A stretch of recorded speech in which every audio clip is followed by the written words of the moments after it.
Now, I'd like to start the panel with Peggy Nash.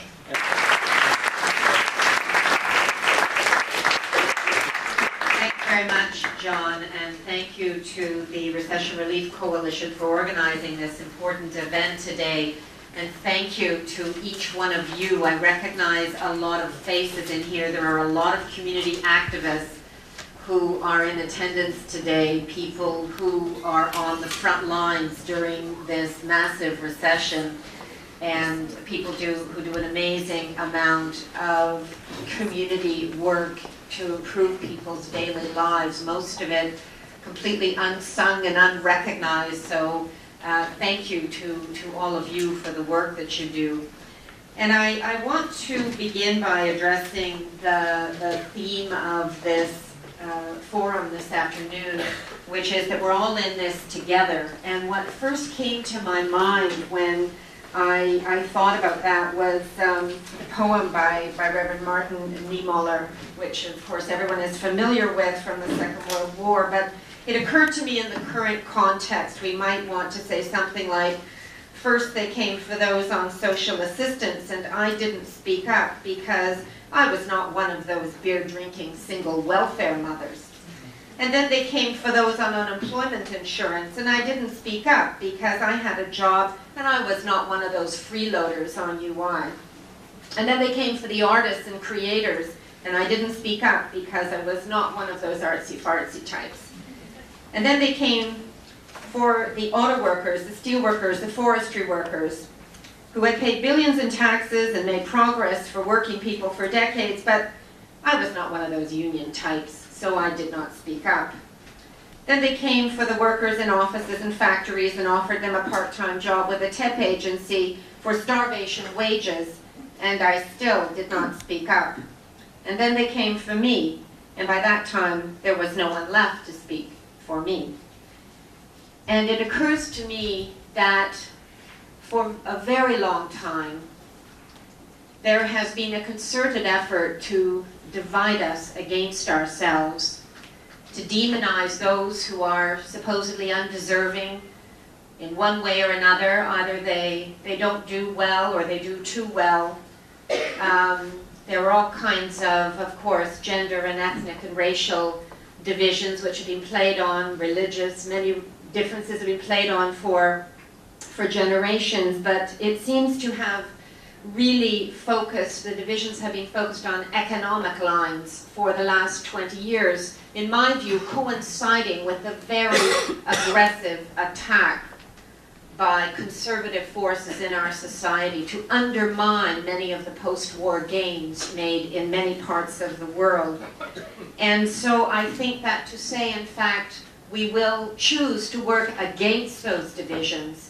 We will focus on what we have in common, and that we are all in this together is in fact a fairly radical rebuke of 20 years of conservative ideology in this country. I know firsthand, because of the agony that so many working families are going through today, that the economic crisis is creating terrible pain and hardship that many of you see daily in the agencies and community organizations you work for. And you know that this economic crisis, which has been caused by greed, by speculation, in some cases fraud, but at its root by government not doing its job, by deregulation, those who should have been minding the store, in fact siding with the robbers and making off with the loot. That this was not the fault of those who are mostly paying the price today. That in a society where trillions of dollars are being made available to the very financial institutions that cause this crisis, that workers are being told they have to take less and less, that our wages are the problem. Too bad, you thought you were getting severance pay, you're not going to get it. You thought you were protected with employment insurance, you paid your premiums all your life, you're not going to get that, or you're going to get a starvation amount for a very few weeks. And you thought you were going to get a pension that was going to see you into your retirement years after decades of work, guess what? That may be in trouble too. And so there are many working people today who, through community activities, supported food banks, supported community agencies, who themselves today are using those food banks and using those community agencies. And we have to ask ourselves, is it fair with one company that I bargain with, is it fair that the CEO in a money-losing company would take in 1 year $43 million in salary and bonuses and then immediately turn on the people who work for that company and say, guess what? We don't have enough for your pension plan and you're going to have to take less. And by the way, the company may not survive anyway. So this is the kind of challenge that we're facing, and you cannot take out these good industrial jobs, the good paying jobs that have supported people and their families, and still have the tax dollars to support the kind of society that we pride ourselves on, which has become increasingly frayed. I'm here representing the CAW, but I'm also here representing the Good Jobs Coalition. And the Good Jobs Coalition is a group of organizations that have come together to say that at heart what we need is employment. We need decent jobs. We want jobs in the new economy, jobs that are building energy efficient vehicles, public transit, that are helping transform our economy into the kind of productive, satisfying economy that allows people satisfying work, good jobs, decent pay, and that pumps tax dollars into the kinds of social programs that allow us to care for each other whether or not we are in the workplace.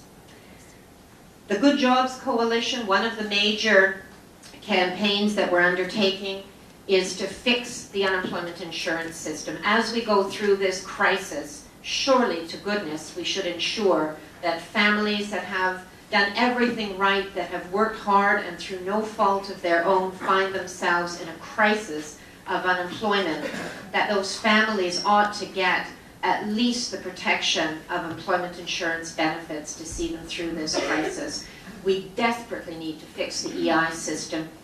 More than 60% of Canadians who need benefits during this crisis are not getting them. In the city of Toronto, it's less than 25%. So at minimum, we have to fix our EI system.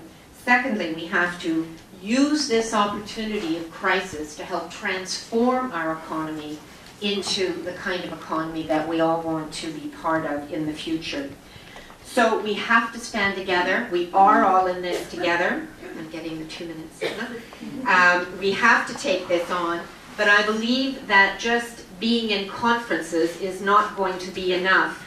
I know one of the big fights we have right now in the CAW is to protect pensions, not just our pensions, but everyone's access to secure benefits during the retirement years. And maybe we ought to stop entrusting corporations with our pension promise and say that governments ought to be responsible for our pension income so that everyone, regardless of what employer you work for, is covered by a decent pension benefit in the retirement years. And we had a demonstration last week, 15,000 people on the lawn of Queen's Park. And during the middle of the demonstration, we got a call saying, well, unless General Motors goes into liquidation, don't worry, the pensions are going to be protected. So I don't know if all it took was 15,000 people, but I can well imagine that if we had 50,000 people standing up for social investment in our society, insisting on good jobs, strong social and physical investment in our society, that would go a long way in sending the message. So it's a challenge to all who believe in a society that's less polarized, and I believe a society that we can build for the future. So thank you for being here today.